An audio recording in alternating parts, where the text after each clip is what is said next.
سلامت أنها باللي كميل لهم أرستزينا أنهم مستنكرا وعوتنا مزقبه اللونا تاريخ أوتوا ملكة حتو زقت زلو جيقنا هزبن سراويت تقراي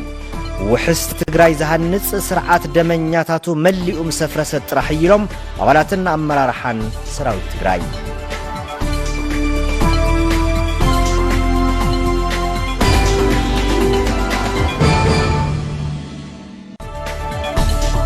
أبا قن سراوي التقراي كوينو زكالس جيزياوي كوميتي تولت عفار تتعيشون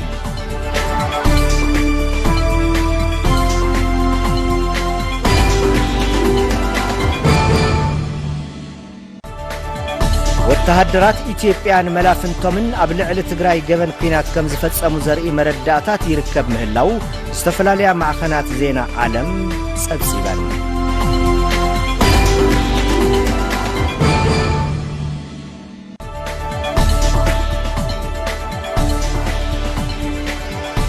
سلام تعنها بالليل حند لكم زي تكتاتل وزل لكم تلفزيون تقرأيو نزل ساعات زي استدالو زيناتات النو زينا زقرب لكم دامورا يحيام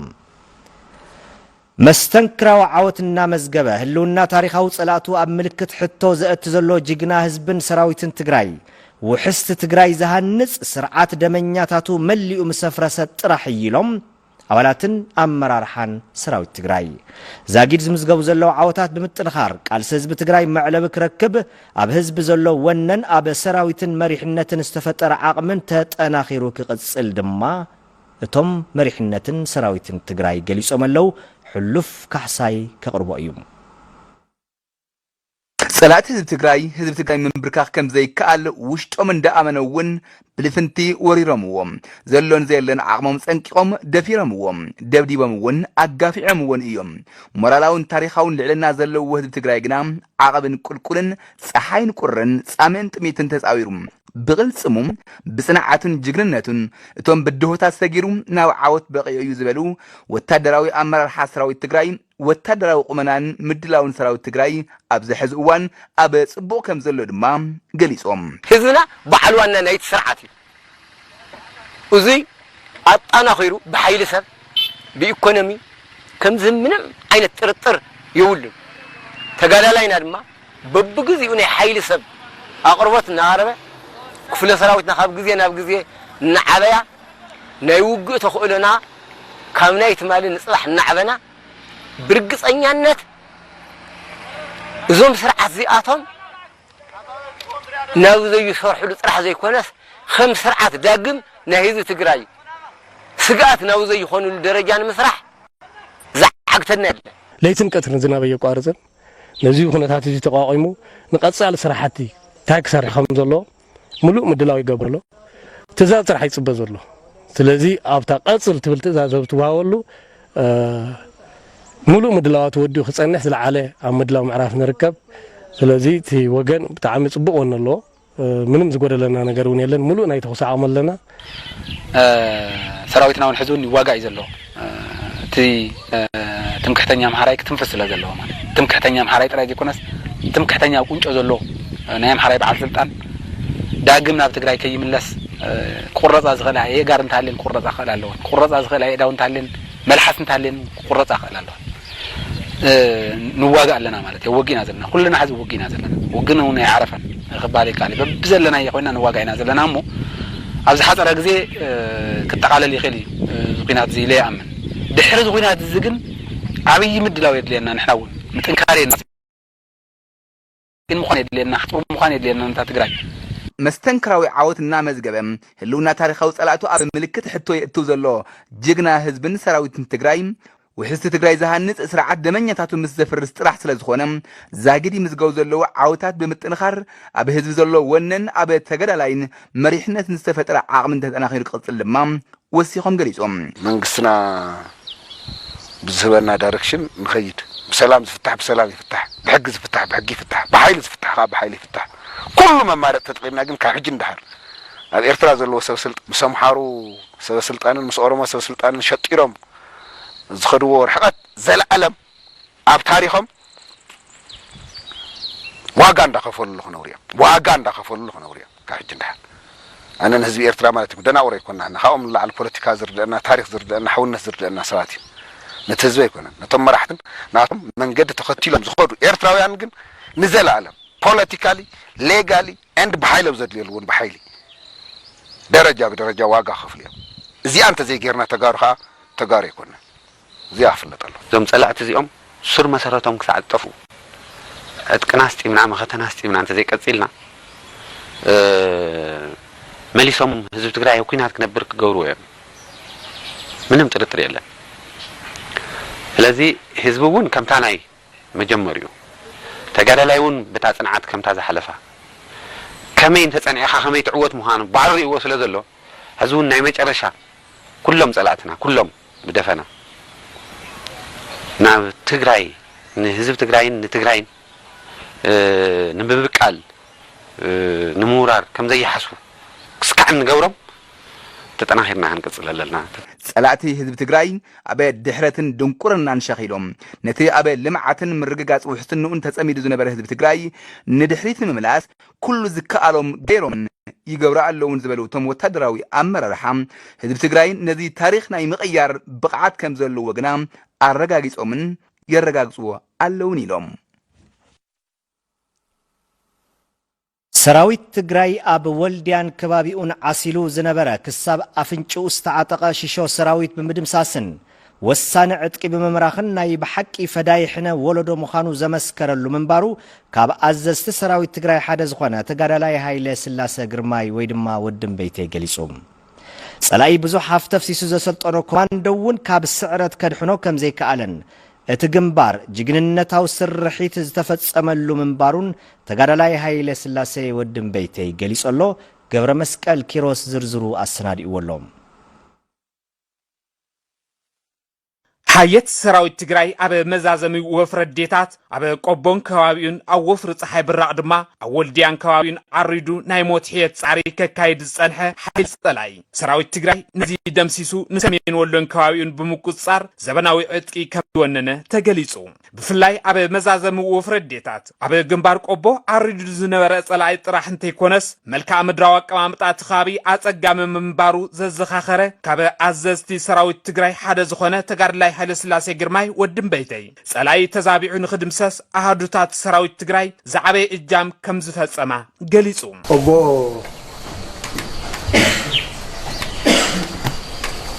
ኣውርሰን መቕሎ ኣቲኹም በትርስን መቕሎ እንተይተቃጸልኩም ጸላይ እናጊዕኹም ብድምሰሳ ክወቅዕ ምግባር لعل ترى نيركم تمريت قرصن تميدا تصور بار مريت لما نايبرت حصر نير كنا توقع اخت ديو سلام اوقع زون منشراتته ندحريت تملس نير ኣብ ወፍሪ ፀሓይ ብራቅ ድማ ኣብ ግንባራት ወልድያ ስሪንቃን ኣብ ዝኸደ ደምሳሳይ ውግእ ሙሉእ ሓይለን ዘሰለፋ መበል 12 13 ክፍለ ሰራዊታት ብኽፋል ሓይለን ዘሳተፋ ሻድሻይን ሻምናይን መካናይዝድ ክፍለ ሰራዊታት 11500 ሚሊሻን ፍሉይ ሓይሊ ኦሮሞን ፋኖን ዝተሳተፉሉን ኣቀማምጣት ከባቢ እውን ፈታንን ነዊሕ ጉዕዞ ዝጠልብን ዋላ እኳ እንተነበረ ጅግና ሰራዊት ትግራይ ተፈጥራዊ ኩነታት ከይበድሆም ፈዳይሕነ ምዃኑ ዘመስከረሉ ምንባሩ ተጋድላይ ወድም በይተይ ጠቂሱ ኩሉ ኣብ ወልድያ ዝነበረ ዕጥቂ ሓንቲ ከይወፀት ኣብ ናይ ረመፅን ማዕበልን ተዋሕድ ማዕበል እውን ሒጥዎ ረመፅ እውን ቀቂሉ ኣብ ስሪንቃን ከባቢውን ኣሪዱ ክዋጋ ዝፈተነ ዕሱብ ጸላኢ ሓደ ሻለቃ ኮማንዶ ብምቑራጽ ሙሉእ ብምሉእ ብምድምሳስ ኣብ ጸላኢ ፍጹም ልዕልና ዝተመዝገበሉ ዓውደ ውግእ ምንባሩ ተጋድላይ ሃይለ ስላሴ ግርማይ ሓቢሩ ኮማንዶ ሻለቃ ነይሩ ያው أو يكون سلطينكم ما يمثلني يفتي زع قبلات اللعلي أمون وسرين كان منقوليان بيستجبروج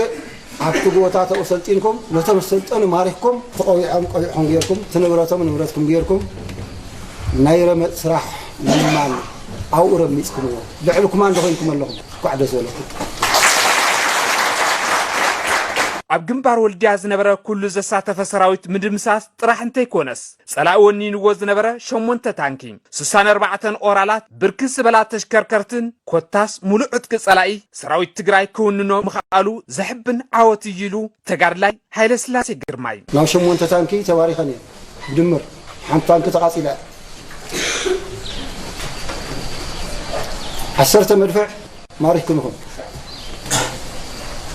307 ክልተዙ ሓንቲ እያ ተማሪኻ ኣውዚ ድማ 5 ብረት ለበስ ብድምር ናብ 120 ክንደይ እዩ መራኸቢ ሬድዮ ክንዲዚ ሬድዮ መሓዝ ማለት ክንዲኡ መራሒ መቕታሊ ዝበሊዕኹም እዚ የጋፊዕኹም ማዕበል ክውሕጠውን ተገይሩ ረመፁን ተቃጽለ ተገይሩ ጸላእቲ ህዝቢ ትግራይ መሊኦም የሻል ክሳብ ዝብሉ ውሑስ መጻኢ ክሳብ ዝረጋገጽ እቲ መጥቃዕቲ ቀጻሊ ምዃኑን ጅግና ሰራዊት ትግራይ ንዝበለጸ ልኡኽ ክዳሎ ድማ ላዕለዋይ ኣዛዚ ሰራዊት ትግራይ ኣተሓሳሲቡ ፋሽስት አብይ አሕመድን መሻርክቱን ካብ ዝተፈላለያ ክልላት ዝሃገር ዘተኣኻኸቦም ኣብ መሬት ዓፋር ዝርከቡ ዕጡቃት ካብ መሬት ዓፋር ብህፁፅ ክወፁ بجزياوነት ዝተጣየሸ ኮሚቴ ተወለድቲ ዓፋር አጠንቂቁም ምንተ ድሕንነትን ህልውናን ህዝብ ዓፋር ኣብ ጎን ሰራዊት ትግራይ ኮይኑ ክቃለስ ድማ እቲ ጊዜያዊ ኮሚቴ ወሲኖሎም ትዕግስቲ ኪሮስ ውድ ብሔራዊ ዲሞክራሲያዊ ዓፋር አብዴፓ ኣብ ክልል ዓፋር ንዝግበር ዘሎ ኩናት ንምምካትን ምንተ ድሕንነትን ህልውናን ህዝብ ዓፋርን ምስ ሰራዊት ትግራይ ኮይኑ ንምቅላስ ጊዜያዊ ኮሚቴ ከም ዘጣየሸ ኣፍሊጦም ኣካብ እቲ ጊዜያዊ ኮሚቴ ኮሎኔል መሐመድ አህመድን ዋና ጸሓፊ እቲ ጊዜያዊ ኮሚቴ ተጋዳላይ ዓሊ መሐመድን ሕዚ ኣብ ልዕሊ ህዝብ ዓፋር አንጸላልዩ ዘሎ ሓደጋ ንምቅላስ ኣብ ጎን ሰራዊት ትግራይ ብምዃን ከም ዝቃለሱን እዚ ድማ ሕዚ ዝጀመርናዮ ዘይኮነስ ዝነበር ዘሎን ዝቕጽልን ኢሎም ሓሂት ጋር እንግዳ አይደለሽም አብደባ ማለት ዱሮም ይታወቃል ዱሮም በመሐከላችን ትብብር ነበረ ህወሓት ምስ አብዴፓ ጋሻ አይኮነትን ካብ ቀደም ጀሚሩ ኣብ መንጎና ምትሕብባር ነይሩ እዩ ብሓደ ንሰርሕ ነይርና ኢና ህዝቢ ትግራይ ሓውና እዩ ኣብ ዝገበርናዮ ዕጥቃዊ ቃልሲ እውን ብሓደ ደሚና ኢና ብሔራዊ ጥቕሚ ህዝቢ ዓፋር ንምሕላውን መሰል ዓርሰ ምሕደራና ንምርግጋጽ لعل عقمنا زخنا قداي مس حزب تجراي تدقاقفنا كنسرحينا تنانتناو تجراي حزب جنوسايد سيوجو هيجي مسكبر يالوت عفر حزب لاي بسوست منجستات تبابرو يعفر نسوهان سيجفجفو تمالي حق مخبار بزبل أبل على حزب تجراي جنوسايد زأوجن حق مخباريو زبالا اني عفار حزبون سلسته منقسي اتحابيرهم نصهان حزبي زي جافجافون قجتيلو زي ممثلي ابين تسفحفحتي لهيقات امحران حزبي عفار مزعود كون ايفق الله ان يا امارا ليكان ማቻወቸ መሆን የለበትም ያፈር ህዝብ ብልጽግና ዝበሃል ፓርቲ ካበይ ከም ዝመጽእ ዘይንፈልጦን ንህልውናን ድሕንነትን ህዝብ ዓፋር ጠጠው ዘይበለን ብምዃኑ ድማ ህዝብ ዓፋር ኣይድግፉን ዝበሉ እቶም ኣባላት ፋሽስት አብይን ተለኣኽቱን ካብ ዝተፈላለዩ ክልላት እዚ ሃገር ዘተኣኻኸብዎም ኣብ መሬት ዓፋር ዝርከቡ ዕጡቃት ካብ መሬት ዓፋር ብህፁፅ ክወፁ ድማ አጠንቂቆም በአለማወቅ ብቻ እዛው አብይ የሚያስተባበሩት የተወሰኑ አመራሮችንን ባዮች ግን አፈር እየመሩ ያሉት አፈር ወዴት እየወሰዱ መሆኑን ለአፈር ህዝብ አልገለጹም ብልጽግና ምን እንደሆነም ትርጉሙም አፈር አያውቁም بزي فلات بابي تتاليلهم ህዝብ ዓፋር ዝመርሑ ዝነበሩ ህዝብ ዓፋር ናበይ ወስድዎ ከም ዘለውን ኣይገልጹን ትርጉም ብልጽግናውን ህዝብ ዓፋር ኣይፈልጥን ህዝብ ዓፋር ዝውክል ውድብ አብዴፓ ምዃንና ንፈልጥ አብይን ተኸተልቱን ዝለኣኽዎም ኣብ መሬት ዓፋር ዝርከቡ ዕጡቃት ካብ መሬት ዓፋር ብህፁፅ ክወፁ ይግባእ ስለዚህ ይውጡ ከኛ ክልል ብለን መልእክት ለኢትዮጵያ ህዝብ እናስተላልፋለን ህግ ማስከበር የጌቶች ጦርነት ይያሉ የነበሩ ዛሬ ለምንድን ነው ዛሬ ኢትዮጵያ ህልውና ለመዳን እነሱ ስለተነኩ ነው ተማሊ መላ ህዝብታት ኢትዮጵያ አንተ ጨፍጨፉ ህግ መخبار ኢሎም حزውን ምንታይ መሬት ዓፋር ናይ ኩናት ቀጠና ዝገብርዋ ስለዚህ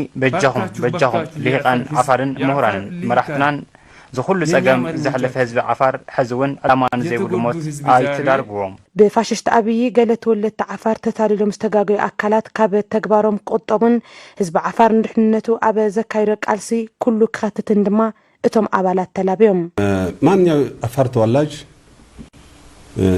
ክፍት ነው ትግሉ ኩሉ ተወላዲ ዓፋር ናብቲ ቃልሲ ክጽምበር ክፍቲ ጌርናዮ ኣለና ወላ ተሰሓሒቱ ብልጽግና ዝነበረ ብፍላይ መናእሰይ ክኸቱ ይግባእ ምሁራን ኣብ ፖለቲካ ተሳትፎ ክገብሩ ዝደልዩ እውን ክጽምበሩ ይኽእሉ እዮም ንሕና ክሳብ ህይወት መስዋዕቲ ንምኽፋል ድልዋት ኮይንና ኣለና ለዓፋር ወጣቶች በጣም አስፈላጊ ጊዜ ደርሰን ነው ያለነው መንሰይ ዓፋር ሕዝውን ኣብ ወሳኒ እዋን በፂሕና ኣለና እዚ ምዃኑ ፈሊጥኩም ድማ ናብዚ ኩናት ክጽምበሩን ሃለዋትን ድሕነትን ህዝብኩም ክተድሕኑ ንጽውዕ በትጥቅ ትግል እንድትሳተፉ ጥሪን እናስተላልፋለን ጅግና ሰራዊት ትግራይ ኣብ ኩሎም ግንባራት ብዘመዝግቦም ዘሎ አንጸባረቕቲ ዓወታት ሕጉሳት ምዃኖምን ነዚ ናብ ጫፍ ንምብጻሕ ድማ ደጀን ሰራዊትና አጠናኺርና ክንቅጽለሉ ኢና ክብሉ ተዘዋዊርና ዘዘራርብናዮም ነበርቲ ከተማ መቐለ ገሊጾም ኣለዉ ህይወት ብርሃነ ዝርዝር ኣለዋ ጀግና ሰራዊት ትግራይ ኣብ ዝወፈረሎም ኩሎም ግንባራት ጸላእቲ ደኳዕ እንዳበለ መስተንክራዊ ዓወታት እንዳመዝገበ ንቐድሚታ ምግስጋስ ይርከብ በዚ ድማ ሕጉሳት ከም ዝኾንን ዝለዓለ ሕራንን ወነን ከም ዝፈጠረሎም ተዘዋዊርና ዘዘራርብናዮም ነበርቲ ከተማ መቐለ ገሊጾም ሰራዊት ትግራይ ኩላትና ከም ንፈልጦ ያው እቲ ሕራነ እቲ ናይ ቦታቱ ጅግንነት መስዋዕትነት እቲ ናይ ህዝብ ወጻዓ ኣብ ግምት ኣትዩ ጸላእቱ ናደም ሰሰኸም ዝርከብ ኩላትና ንፈልጦ ጉዳይ እዚ ያው ኣነ ዝለዓለ ሕራና ይስምዓኒ ከም ትግራዋይ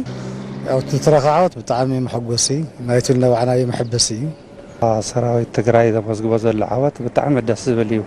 መዓልታውን ካታተለና ክንካተለ ከለና እውን ብጣዕሚ ደስ ዝብል ዝሐጎስ ዝሕብን እዩ ካብ ደቕደቕ ጸልማት ናብ ዘገርም ብርሃን ተሸጋጊርና ነና ካብዚ ብርሃን እዚ ድማ ሙሉእ ንኽኸውን ከም ሕብረተሰብ ጽቡቕ ተሳትፎ ጌርና ነፍቲ ሙሉእ ብርሃን ንሰጋገር ከዓኒ ናይ ኩላትና ድልየት ናይ ኩላትና ትልሚ ናይ ኩላትና እቲ ትልሚ እዩ ስለዝኾነ ድማ ይብሉ እቶም ወገናት ዛጊድ ዝተመዝገቡ ዓወታት ተዓቂቦም ናብ ጫፍ ዓወት ንምብጻሕ ኣብ ዝግበር ገስጋስ ኩሉ ትግራዋይ ደጀን ጀግና ሰራዊት ትግራይ ክኸውን ይግባእ ኢሎም ብዘለዎ ሞያ ብትምህርቲ ይኹን ትምህርቲ ዘለዎ በትምህርቲ ብዘለዎ ኢኮኖሚ ይኹን ብዘለዎ ሰራሕተኛ መንግስቲ ተኮይኑ ወይ ካፍታ ዘሎቶ ኮፊሉ ነዞም በረኻ ዝኒኦ ኣሕዋትና ደጀን ንኾኖም እየ ዝመክር ዝበለጸ ካብቲ ናይ ቅድሚ ህዝቢ ዝበለጸ ተኣሳሲሩ ደጀን ኮይኑ ጸላኢ ልመጨረሻ ሻዕሊ ቃበጽ ጻዕሩ ቅጽል ኣለዎ እየ ዝብል ንሕና እውን ብዝኸኣልናዮ ብዓቕምና ዝፈቐዶ ንሰራዊትና ዝኾኑ ነቶም መድሓኒት ህይወትና ዝኾኑ ንድሕሪት ንብለሉ ምኽንያት የለን ፋሽስት ስርዓት ኣብይ ኣብ ዝሓፀረ እዋን ንምቅባጽ ምስ ጭቁን ህዝቢ ኦሮሞ ብፍላይ ድማ ምስ ሰራዊት ሓርነት ኦሮሞ ብሓባር ንምስራሕ ዝተገበረ ውሳነ ትኽክለኛን እዋናውን እዩ ክብሉ እቶም ወሃብቲ ርእይቶ ገሊጾም ማና ዝበሉ ኦሮሞ ውፅዓት እውን ምስኣቶም ሓቢርካ ኣምባገነን ወይ ድማ ህዝብና ጨፍጨፈ ዝመፀ ኣካል ንመወዳእታ ንምቅባጽ ሓቢርካ ምቅላስ ናይ ውፅዓት ኣካል ገይረ እዩ ዝወስዶ ማለት እዩ እቲ ደሊ ስርዓት ሕማቕ ኣካይዳ እዚ ቶሎ ቀልበስ ቶሎ ናብ ንብሩ ክምለስ ተኮይኑ ናይ ኩሉ ህዝቢ ድጋፍ የድልሞ ቱልቲ ገብረ ኸያድ ብጣዕሚ ደስ ዝብል እዩ ኣብ ቀልፃሊ እውን ተወሳኽቲ ከምዚ ዓይነት ምትሕግጋዛት ምድጋፋት ክህሉ ይብል ተስፋ ኣለኒ ንሕና በይን ነተሰዋእና ካብ ምኻድ ንሳቶም እውን ደሞም ዓፅሞም ከስኪሶም እና ነፃና ዓዶም ንኸውፅኡ ኣነ እውን ንግምቶ ነበርና ኢና ምዃኑ ከዓኒ ብጣዕሚ ደስ ይልና ምክንያቱ ዓዶም ሓራ ነውፅእ ኣለዉ ንሕና ዓድና ሓራ ነውፅእ ኣለና ምስጢር ዓወትና ድልዱል ሓድነትና እዩ እሞ ሕዚ እውን እንተኾነ ኣብ ውሽጢ ዓዲ ኮነ ኣብ ደገ ዘሎ ትግራዋይ ክሓብር ኣለዎ ኢሎም እቶም ወሃብቲ ርእይቶ ዕቋርን ልቃሕን ፋና መናእሰይ ንጀጋኑ ውግኣት ኣባላት ሰራዊት ትግራይ ዝውዕል ልዕሊ 400,000 ብር ዝግመት ምግቢ ክዳኑን ካልኦት ንብረታትን ብሓገዝ ኣበርኪታላ እቶም ውግኣት ሰራዊት ትግራይ ብወገኖም ንዝተገበረሎም ሓገዝ ብምስጋን ሓዊዮም ናብ ኣሃዶኦም ንምምላስ ይህንጠዩ ምህላዎም ገሊጾም ኣለዉ በላይ ሽፈራው ሓላፍነቱ ዝተወሰነ ሕብረት ስራሕ ዕቋርን ልቕሓን ፋና መናእሰይ ንውግኣት ሰራዊት ትግራይ ልዕሊ 400,000 ብር ዝግመት ዝተፈላለዩ ዓይነታት ምግቢ ክዳንን ዝተፈላለዩ ኣቑሑትን ኣበርኪታ ውግኣት ሰራዊት ትግራይ ብወገኖም ንዝተገብረሎም ሓገዝ ብምስጋን ቀልጢፎም ሓውዮም ናብ ኣሃድኦም ንምምላስ ተሃንጥዮም ከም ዘለው ገሊፆም ኣፈሙዝ ጥራሕ ሒዝና በስትርጉም የውልን መጀመርያ ትደጀን ህዝብና እዩ ስለዚህ ዘመናስ የዚያተሙን አና ደጀም ኮይኑ ተዝገወረልና ሓገዝ ካብ ልቢ ክነመስግንና እንደሊ ተስተቃለስና የውን አውጽኢት በዚዕኒ ንሪ ያለና እዚ ውጽኢት እዚውን ቀጻል ንኸውን እቲ ህዝብ ደጀን ናና ደጀም ኮይኑ ክቀጽላለው ዳርጋ ዘይተወቃዕና አልጥፍና ደሞ ሓዊና ናሃደ ክንምለስ ጣዕም ተስፋ ኣለና ማለት እዩ እዚ ናይ ወፍረደታት የተወቀ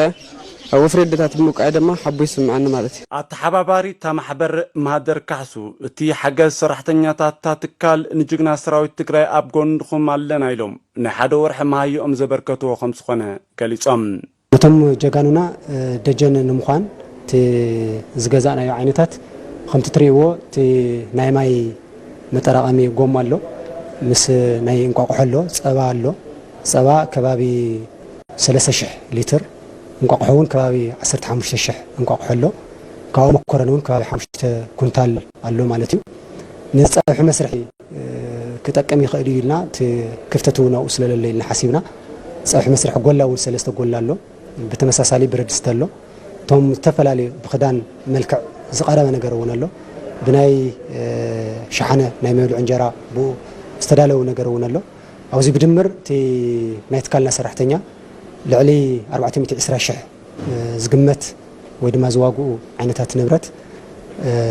ኣዳልዩ ኣቕሪብሎ ማለት እዩ ኣካየዲ ስራሕ ዕቋርን ልቕሓን ፋና መናእሰይ ኣይተጎይቶኦም ተስፋይ ሰራሕተኛታት ተማሕበር ምስቲ ዘሎ መናብሮ ማህያና ይትረፈና ኢሎም ነቲ ምእንቲ ዓርሰ ውሳነ ህዝቢ ትግራይ ኣብ ግንባር ምስ ፋሽስታውያን ወረርቲ ዝኳሻሕ ዘሎ ጅግና ሰራዊት ዝገብርዎ ዘለው ደጀንነት ብምስጋን እቲ ሓገዝ ኣጠናኺሮም ክቕፅሉ ከም ዝግባእ ድማ ገሊፆም ኣሕዋትና ና መንባሪ ናለይ መንባሪ ና ህይወት ምኽፋልን ህይወት ምቕፃልን ዕላማ ሒዞም ላተቃለሱ ንሕና እንደገና ናይ ሙቾት ምቕናት ናይ ሙቾት ምውሳኽ አጀንዳ ሒዝና ይንከራኸሪ ኢሉ ሰራሕተኛ እዚ ምስቲ ናብራ ኸበዳ ከይተሸነፈ ካብ መሃይኡ እዛ ትግብኦ ኣስተዋፅኦ ገይሩ እጃም ፈፂሙ ለዚ ኽብሪ እዚ ሙቃዕኹም ደጊማ ከመስግነኩም ይደሊ ምምሕዳር ሓይሊ ሰብ ሆስፒታል ደጀን ኮሎኔል መዓዛ ለኣከ እቲ ዝግበር ዘሎ ሓገዝ ብምስጋን እቲ ሓገዝ ዕድመ ፀላእቲ ህዝቢ ትግራይ ኣብ ምሕፃር ዓብይ ተራ ብምህላው ኩሉ ክፋል ሕብረተሰብ እጃሙ ክፍፅም ከም ዝግባእ ገሊፆም መንግስትና ንፈልጦ ኢና ዘለዎ ዓቕሚ ኩሉ ትግራዋይ በዓል ንባዕሉ ተሓባቢሩ ኢና ኣብዚ ደረጃ እዚ ዝበፅሕ ዘለና ኣብ ሓፂር ግዜ ከምዚ መንግስትና ዝብሎ ዘሎ ኣብ ሓፂር ግዜ ፀላእ ንምምሳስ ኩሉ ትግራዋይ ነናይ ባዕሉ ሚና ነናይ ባዕሉ ታራ ክፃወት ብዘቃዳም እዚ ይላዎ እታ ማሕበር ኣባላት ኣጠናኺራ ፋና ቻርት ብዝብል ቴማ ኣብቲ ወላዲ ዝሰኣኑ ህፃናትን ዝተደፈራ ደቂ ኣንስትዮን ዕድል ስራሕ ንምፍጣር ትንቀሳቐስ ከም ዘላ ቦርድታት ትካል ኣፍሊጡም ፋሽስታውያንን ወረርትን ንምድምሳስ ኣብ ዝግበር ዘሎ ቃልሲ ኣካላዊ መጉዳእትን ዝበፅሖም ጀጋኑ ኣባላት ሰራዊት ትግራይ ብሕብረተሰብ ዝግበር ደገፍ ሓቦ ዘስንቐን እቲ ቃልሲ ናብ ዝለዓለ ብርኪ ዘሰጋግርን ምዃኑ ተገሊጹ ኣብ ክፍለ ከተማ ሓወልቲ ኣብ ምርባሕ ከፍቲ ዝተዋፈሩ መናእሰይ ኣካላዊ መጉዳእትን ዘጋጠሞም ጀጋኑ ኣባላት ሰራዊት ትግራይ ሓገዝ ፀባ ገይሮም ኣለው ስባጋድስ በላይ ተኸታቲልዎ ኣሎ ኣብ ከተማ መቐለ ክፍለ ከተማ ሓወልቲ ጣብያ ዓዲ ሽምድሑን ብምርባሕ ከፍቲ ዝተወደቡ ወገናት ንፋሽስታዊ ወረርቲ ንምምካት ኣብ ዝካየድ ዘሎ ቃልሲ ስዒቡ ኣካላዊ መጉዳእትን ዘጋጠሞም ጀጋኑ ኣባላት ሰራዊት ትግራይ ሓገዝ ፀባ ይቕርቡ ከም ዘለው ተገሊጹ እቶም ብምርባሕ ከፍቲ ዝተዋፈሩ ሓገዝ ፀባ ዝሳልጡ ዘለዉ ኣካላት ኣብ ዝሃብዎ ሪቶም ሰራዊት ትግራይ ኣንጻር ፋሽስታውያን ወረርትን ተስፋሕፋሕቲ ሓይልታትን ተሰሊፉ ዝሓፍሰ ዘሎ መስተንክራዊ ዓወት ብምሕባን ዳግም ሓደጋ ህዝቢ ትግራይ ከይኾኑን ግብኣተ መሬቶም ክሳዕ ዝፍፀም ካብ ጎኒ ጅግና ሰራዊት ትግራይ ከይተፈለዩ ደጀንነቶም ከም ዘጠናኽሩ ተዛሪቦም ቶም ውቃዓት ምስ ረአናዮም ብዓቕምና ዘሎ እቲ እዚ ዘሎ ማሕበረሰብ 15 ካብ ንኸውን ኢና 15 ና ብዓቕምና ዝኽኣሎ ገንዘብ ዝኽእል ብገንዘብ ፀባ ዘሎ ብፀባ ዘለና ከድና ፍቲ ቦታ ጉድኣት ዘሎ ጉድኣት ንምቕናስ ምግቢ ንምርካብ ዘሎ ፀባ እውን ተጠቒመቱ ርኢና ኢና ነብፅሕ ኣለና ማለት እዩ እዞም ደቀይ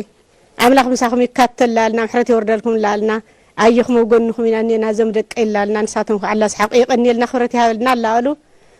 እዮም ቶም ብጣዕሚ ደስታ ተሰሚዕና ኣሎ ብጣዕሚ በተለይ ከይድካ ክትርኢ ዓይንኻስ ብጣዕሚ ደስታ ተሰሚዕና ኣሎ ደቅና ኣሕዋትና ተወቂዖም ዘለዉ ፀባ ኣነ ለኣብነት 15 ሊትር ንጉህላትኒ 15 10 መዓልቲ ወፊ ኣለኹ እዞም ውቕዓት ነድሕን እዞም ከይዶም ዘለዉ ስንቂ ንሃብ ትናላሓለፈ ውሽጢ ኣብ ጎረሮ ኮይና ባዕልትና ኢና ንፈልጦ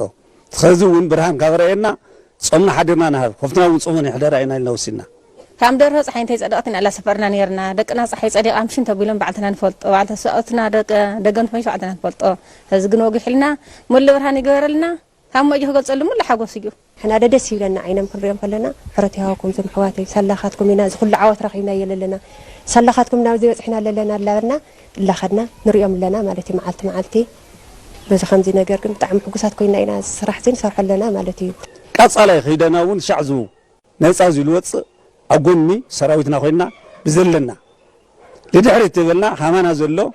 ለለውን ተላሓዝና እንበልዕ ንሰዓት ሰዓትና ለሰዓት ቆይ ጾምና ለሓድርና ኣሎ ቆይ በገዛ ሃፍትና ነጥሒና እኽሊ ክንበልዕ ሰዓና ኣሎ ኸዚ ግን አልሐምዱሊላህ ኢና ግዳዕዲዕና ንኽለና ሻላ ሰራዊትና እና ለቃጻላይ እውን ካብ ጎኖም ኣይንፍለይ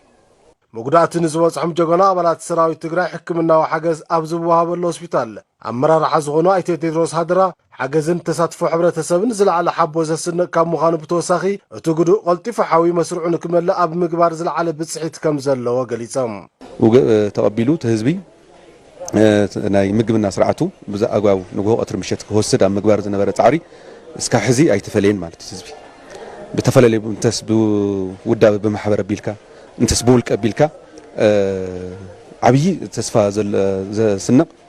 ቃልስና እውን ናብ ዝለዓለ ብርክት ዘምፅእ እቲ ዘለዎ ግእና እውን ቀልጢፉ ሓዩ ናብ መስርዑ ክመልእ ኣብ ምግባር ዝነበረ ፃዕሪ መሰረታዊ ዝኾነ ተራ ይፃወት ኣሎ ማለት እቲ ህዝቢ እቶም ብወለንቶኦም ንጉዳኣት ጀጋኑ ኣባላት ሰራዊት ትግራይ ሓገዝ ፀባ ዘሳልጡ ዘለዉ ብተለምዶ ዓዲ ጭንጫ ተባሂሎም ዝፅዋዕ ብምርባሕ ከፍቲ ዝነጥፉ ነበርቲ ጣብያ ዓዲ ሽምድሑን ዛጊድ ኣስታት 24,000 ብር ዝግመት 450 ሊትሮ ፀባ ከም ዘቕረቡን ሓገዞም ኣጠናኺሮም ከም ዝቕፅሉሉን ኣብቲ እዋን ተሓቢሩ بتمساسال زينام أديتات كفلة كتما حولتي كتما مقلم نمتنخار سراوي تجراي زخون سنكي أم مدلاوين زلوام أتنديتات أبز حلفو شمونت أوارح أبغاغوا سلاقي بمخانون سنكي يدالوا من بارن زفلتيو أستير قبرسلوس زرزر زين اللوا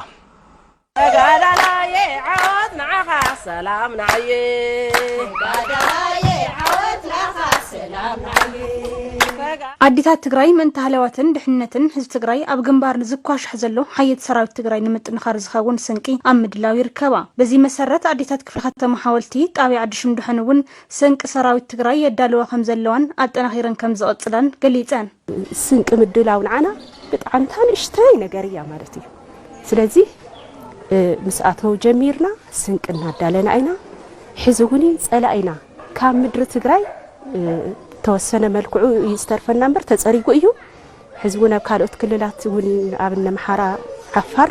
يبصح يزل سراويتنا سلازي كام مدري بقى نتግራዋይ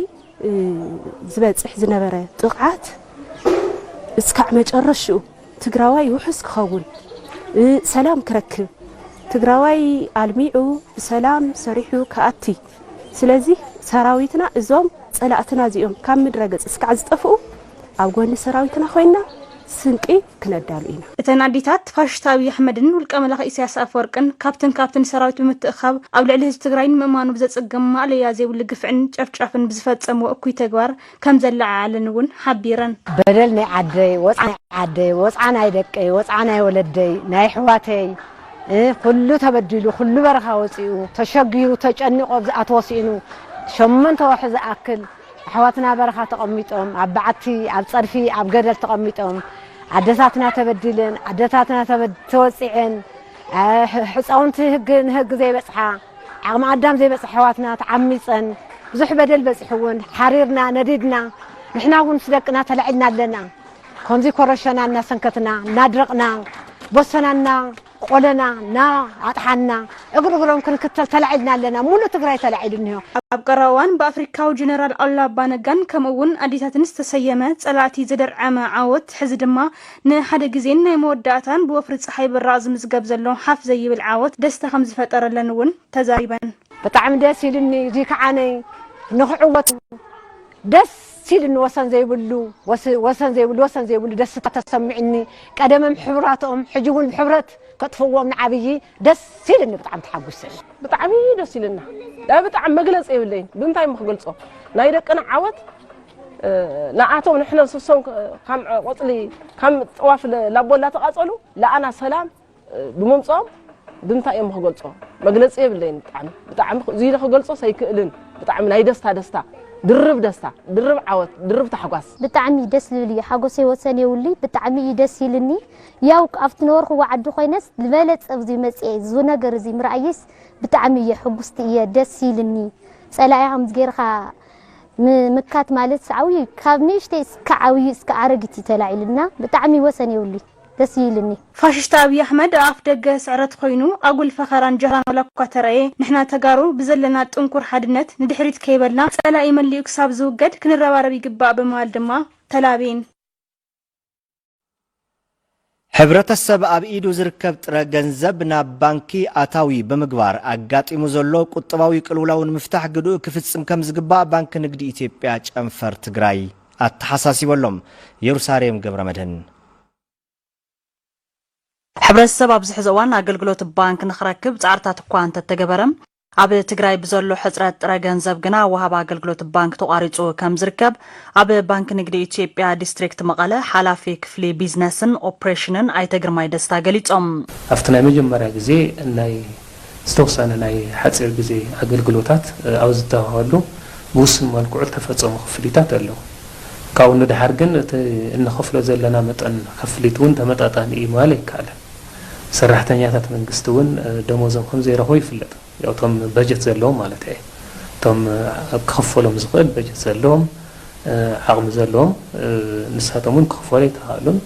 تروتني أتتون خفلي تهالون نازي وانا مانيات دما تحسرت جنزب أفتو بانكوشت بمقطعمو لعلي 13 بليون بر عبيد حبر السب كم زلو زغلصو أي تجرماي بمخانو دما أو هبا أقلقلوت بانك تأقامي فتر كم زلو قليتهم 13 بليون برقص عنينات ألوي أبيتس زيتو داتا تنحنا لمسانا يجنزون فلتوينا لتحبر السولاونا يمتن جنزون فلتوينا زيون بمر داتا استدقف فسلازمنا النام ذات سبا ساعة سيا عماويل أجزءهم زقمته وجنزل أنت حلو أنت نعسة كفتو جزءهم لقمته وين أبنا نقدبوتهم زقمته وأستفعل ليبوت زقمته وجنزل أنت حلو تعسر حمشين يتوالى لا نبانك سرعة تزقتيلنا تازنا أسد يزوز اللهان خذ جبو حزت جواي كفت خذ وصح ولا رأس أجمل نحن نودن حرقنا تجنزل لا نبانك سرعة كنت ولا النايم أقاطي مزلوك الولاون مفتاح حبرت سب أبيدو زركب جنزب نا بانكي بمقتاو قديو كفت كم زقب بعد ما أي تجرماي أتحساسيبهم أنا هنا بانك نقدي تبع يكمل يا هوني تملختي أو تبروغرام زي بانك نقدي تبع سلز سرح زول أوزخوني يكون بانكي أوزخوني يكون مايكرو فاينانسي هذي لا بيزنس سرح النسرح ولا ساعة يكوني هذي حبرت السنة وصح ولا لسأكن كافتو وصح ولا لا تشكر إنه وصل جزء ساعات يصير الخانة جوجل فاشتاوي أبي أحمد بانكي حاوسكا كل مهابتي أقل قلوت بمقراتهم قررو حزب تجراي نمعتاو اكي تجباري فتسم سلازلهم حزب تجراي نازي نمفشال كربارب كم زلو دما اي تجرماي تصويعم اوزي نطيفو ناقيحو كنقساس كخليو توم انصارو زنقساس لو صلاتون كحفرو لخل تخوينو جبنته اوزي كر انت خيد نفسنا فوتينا سغانا فوتينا خالي النات وصخ خالي النات بدله فرقنا موچينا نغرولو اكايد عند حراليو فلاي دما بيزنس علامه غيرنا بيزنس بچ حاسبنا وقت خاليس ولا يتميو ولا يسميو ولا يصقمو لنا سونو لند حقوينا محبراو قلولا يحزنا زمص ስለዚህ እዚ ክቀርፍ እንድሕር ኮይኑ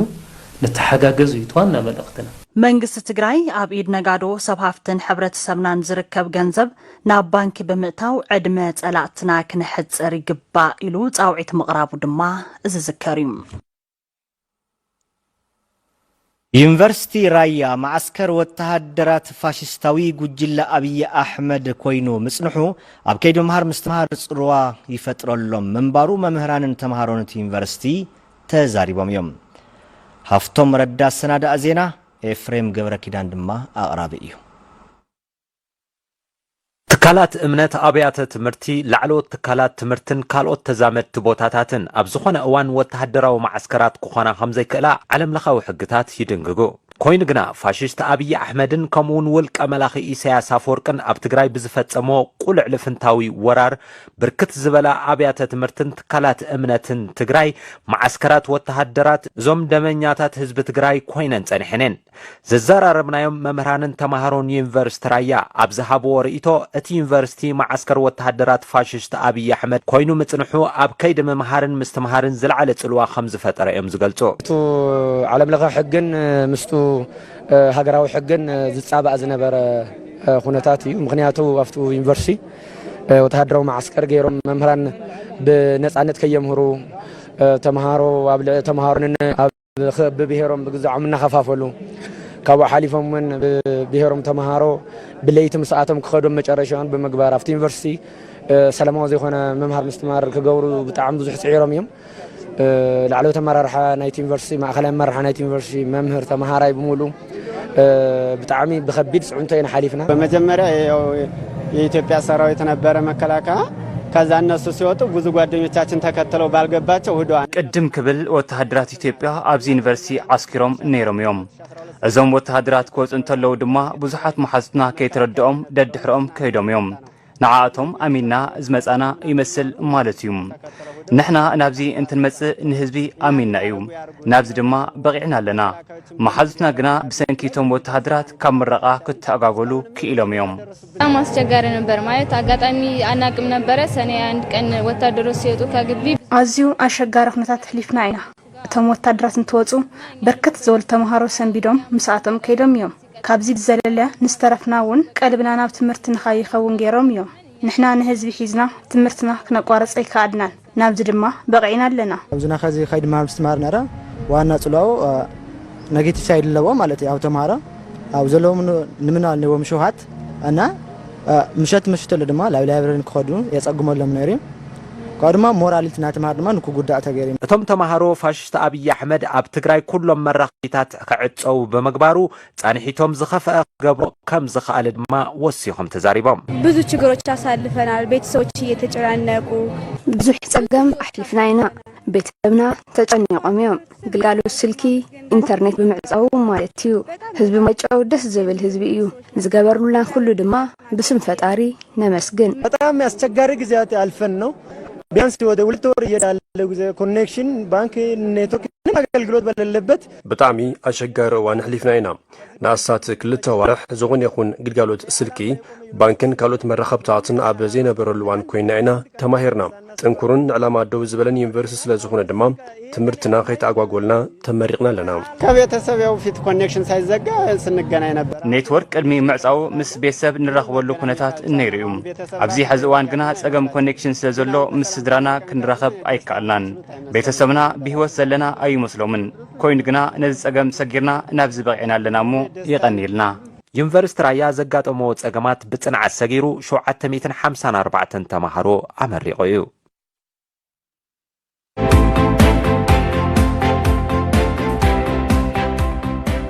ንተኸታተልቲ ቴሌቪዥን ትግራይ ፈነወ ቴሌቪዥን ትግራይ ንምክትታል በአማራጭታት ሳተላይት ያህሳት 52.5 ዲግሪ ኢስት ፍሪኩንሲ 12.476 ሲምቦሬት 27.5 ፖላራይዜሽን ሆሪዞንታል ኤፍኢሲ አውቶ ወይድማ በኻል አማራጺ ሳተላይት ኢንተልሳት 68.5 ዲግሪ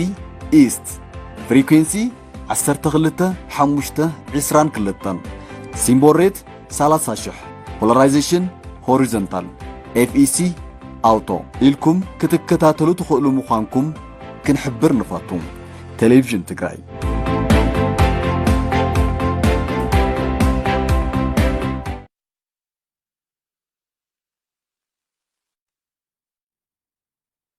ፋሽስታዊ ጉጅለ አብይ አሕመድ ኩሎም መሰረተ ልምዓታት ብምዕጻው ህዝቢ ትግራይ ናይ ምጽናት ዕላምኡ ሕዝውን አጠናኺሩ ቀጺሉ ኣሎ ኢሎም ዘዘራረብናዮም ምሁራት ሕጊ ሰላማዊት ገብረ አምላክ ዘሰናደእቶ ዜና ኢየሩሳሌም ገብረ መድህን ክተቅርባ እያ ኣብ ልዕሊ ህዝቢ ትግራይ ን9 ተዋርሕ ቁልዕ ኩናት ኣውጁ ከቢድ ግፍዕና ፈጸመ ዝመጸም እቲ ኣብ 4 ኪሎ መንበረ ስልጣን ኣቕሚጡ ዘሎ ውልቀ መላኺ ኣብይ ኣሕመድን መሻርኽቱን ለምውን ዓቕሚ እንተረኺቡ ህዝቢ ትግራይ ዳግም ንምብስባስ ናይ ክተት ኣዋጅ ኣውጀሎም ዘርኢ ናይ ምጽናት ዕላምኡ ንምዕዋት ድማ ትግራይ ብኹሉ ሸነኽ ሓጺሩም እቲ ዝሓሰቡ ዕላማ ንምስኻዕ ጥሜት ከም መሳርሒ ኩናት ብምጥቃም ናብ ትግራይ ዝኣትዉ ኩሎም ሓገዛት ብምዕጻው ንሰላም ዘለዎ ድልውነት ካብ ሓቂ ዝረሓቐ ምዃኑ ኣብ ባይታ ኣመስኪሩ ክብሉ ምሁራት ሕጊ ኣይተ ዓወት ልጅ ዓለምን ኣይተ ኣብርሃ በርሀን ገሊጾም ካብ መቐለ ወጽ ኾለቲ ሰራዊት ያው ንባዕሉ ዝዋቃዕ ዘረባታት ይዛረብ ነይሩ እቲ መንግስቲ ኣብይ ኣሕመድ ተወስዶ ቢለለሁ ይብል ሞ እቶም መሰረተ ልምዓታት ግን ዓጻጺቦም ማለት እዩ ተወስዶ ቢለ ኣይዋግእካን ግን ጎረረኻ ሓንቀካ እዚ ዓይነት እዩ ተዘራረባ ጎረረኻ ሓንቀካ ማለት ባንክ የለን መንገዲ የለን መብራህቲ የለን ስልክ የለን ካልኦት አገልግሎታት ብፌደራል መንግስቲ ዝውሃቡ ባይዞይት ብፌደራል መንግስቲ ዝውሃብ አገልግሎት ማለት ናይ ባዕልና እዩ ትካው ይኮነን ማለት እዩ ከምዚ ተደሊሃትዎ ተደሊሃት ዓጾ ማቱ ኩናት ኩሉ ኸሊ ጎንጽ ሁሉ ኸሊ ትናዕኻ ዝግበካ ነገር ግን ህዝብ ዝግበኦ ነገር ከልከለ ይግባን ስለዚህ ታይና ንርኢ ዘለና በተሓደ ወገን ተኽሲ ደወቢለ ኣለኹ ይብልሞ በተሓደ ወገን ግን ጎረሮሆም ግን ክሓንቀኩም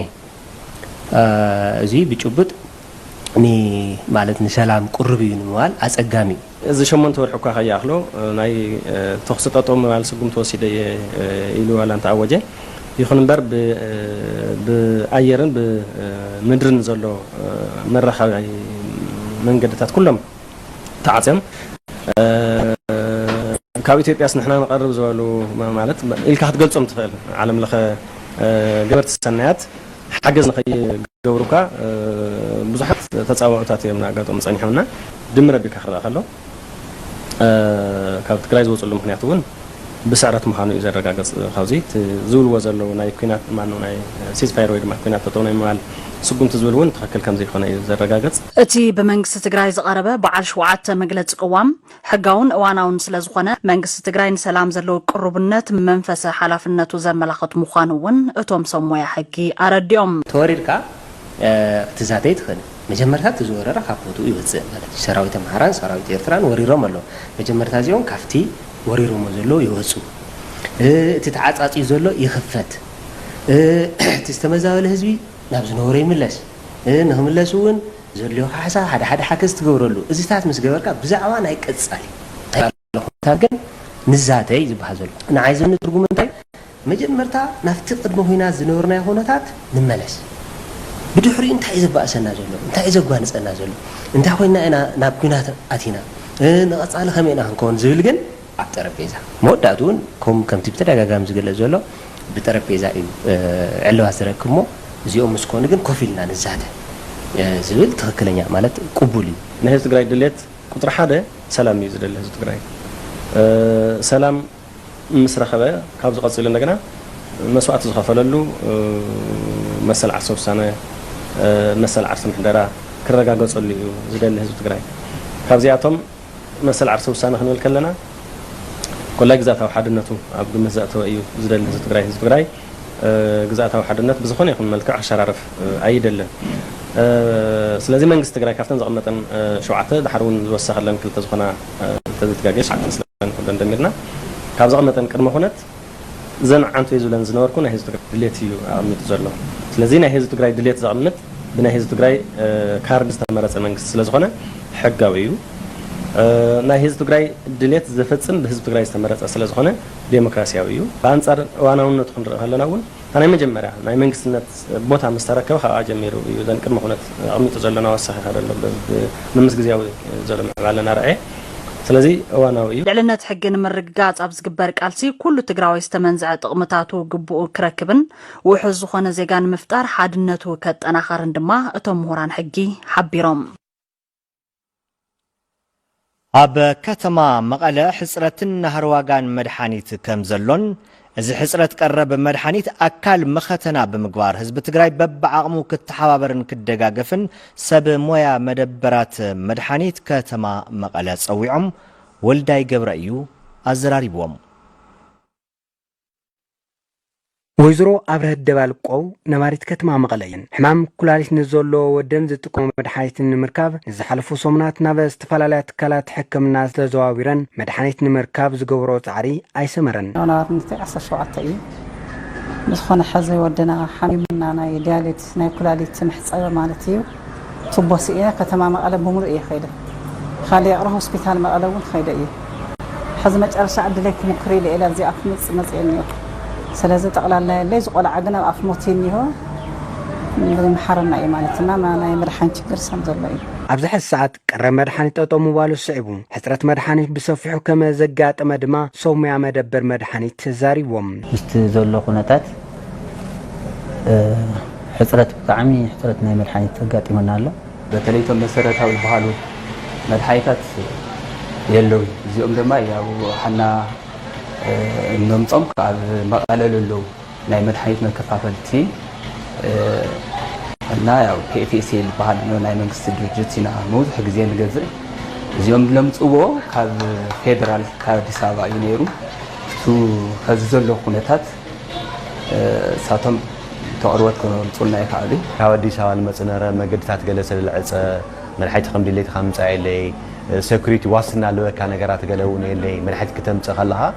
توم نمصوب بكافل تقلون واسنا سلاليكني أما قالوا مزرعة قالني أو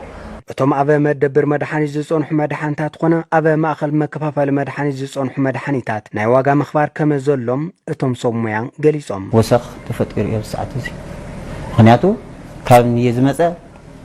وسيخو يمزة أزيون يا بتا percent وسيخو مسلشوتو تواجا خنات أزر كله تفعل عليه واجا يزلوا ناب الساعة تزي وسيخو يبتاعي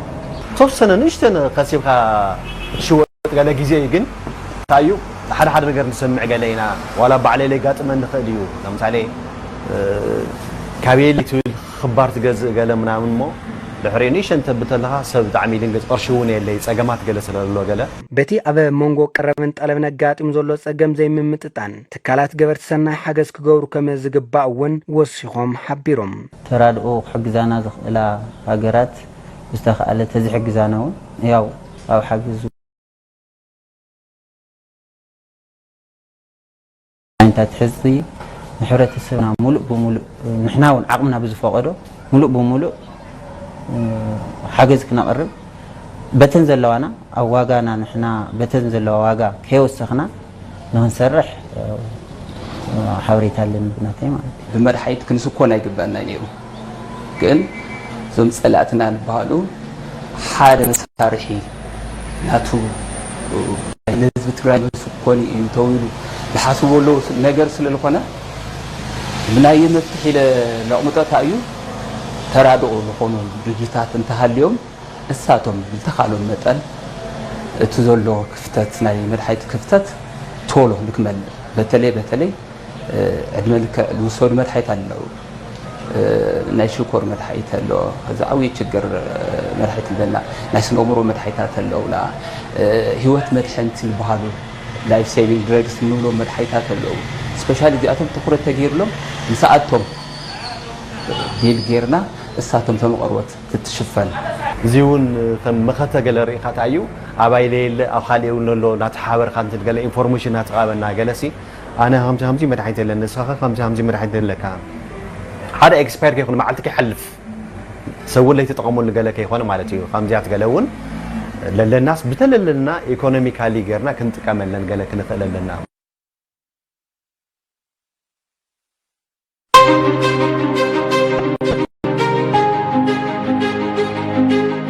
راديو تجراي ايجنسي مراخب حفاش تجراي تبصحنتو نمسفحن دليت حبريتا حبرتسبنا نمملأن ملاء تجراي شفن حدش راديو تجراي كفيتو فنوؤو جميرولهم أدمست راديو تجراي بزسعب معبل أير كترخبنا تخلم نبهراوي راديو بمأخلاي معبل 14 كمودمام 918 ن FM 97.1 كترخبنا تخلم راديو تجراي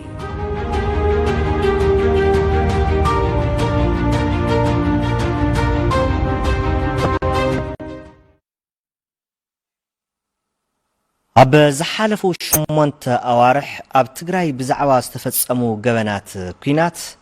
معخنات ميديا عالم انتاي يبلا اللوام قبل اكزابير تادل زسنادو زينام وتهدرات إثيوبيان ملافنتومن أبلع لتجراي جبن كينات كم زفتتصمو زرقي مرداتات يركبو مهلاوم مستفلاليو معخنات زينا عالم يسبسوا اللوا يبلنا اللوم أبز قرب أوان تكال تحلق سواء مسلات مالتون أمنيستي انترناشنال بوتادرات إثيوبيا سراويت إيرتران عطوات أمحران أبلع لديك آنستيون هزانات تجراي تقطعو متقعتي كم مسار حكينات كم تتقمو تحبر تبطا دحر موزقوم عبير اسي سفر لا معخنا زينا عالم خوينو قلت للهم تكال راديون تلفزيون تركي مالتون TRT وورلد نتبطاو أمنيستي انترناشنال بمتقاس أبزاوطو حبريتام أبلع لديك آنستيون تجراي تقطعو متقعتن أكال مقدالن كم زبصح طبيبهم اتم وتادرات نسومنات دحر معقات كم زعمص ونن اب قدمي سرانون كم استغاسس ون طيسوم اذا دما جبن كينات كم استفصم زحبر مخانو اتمع خن زينا اب صبصبو اسفيروم اب انجليز مدبر غازيطا ذا جارديان ون اب لجيك انس هصاناتن تግራይ ጾታው ባርነትን ከቢድ ሰብአዊ ግህሰትን ከም ዝተፈጸመ ጸብጽቦም ዘነሽን ሰባሃለ መረብ ሓበሬታ ድማ አጃንስ ፍራንስ ፕረስ ፍልፍል ጠይሱ ኣብ ዘርጎ ሓበሬታም ግዳኪ መጥቃዕቲ ዝኾና ደቂ ኣንስትዮም بوتادرات إثيوبيا إيرتران عطوات أمحران زسكحكح سواء جسد كم زبصحن مسكرنة كم ذهبا أما لاخيتهم قبل عندك سبات كيف سميتو هاي زي حساب نجها سواء مسلم كم زبصحن صبتي والله فرانس 24 دمام قبل عند تجراي كوينات زولو حالتات أبين ملافنتون صوتهم متقعتي كمسار حكينات كم ستقومو ني أمنيستي انترناشنال بمتقاس أبصاب أوتيوم جبن كيناتن جبن أنصار سواءونتن قبل عليه حزب تجراي كمستفزم زحبرو مردأتات كمسترخبون دوتشو بله رويترز الجزيران خلوت معخنا زينا عالمن اب مصبصاب يركبوم منغستي امريكا دحريتي امنيستي انترناشنال زوص صبصاب ازي دعوات متغيرلو كام زلون يكتاتلو مهلاون تحبيروم بلومباركس خبركم تملكتي تلفزيون تجراي نلومي زدالنا لكم زيناتات زيوم يوم نيروم حلواتنان دحننتنان بقلصمنا تجراي سعيرايا جنا ملي اون كتسعريام سلام لحنكم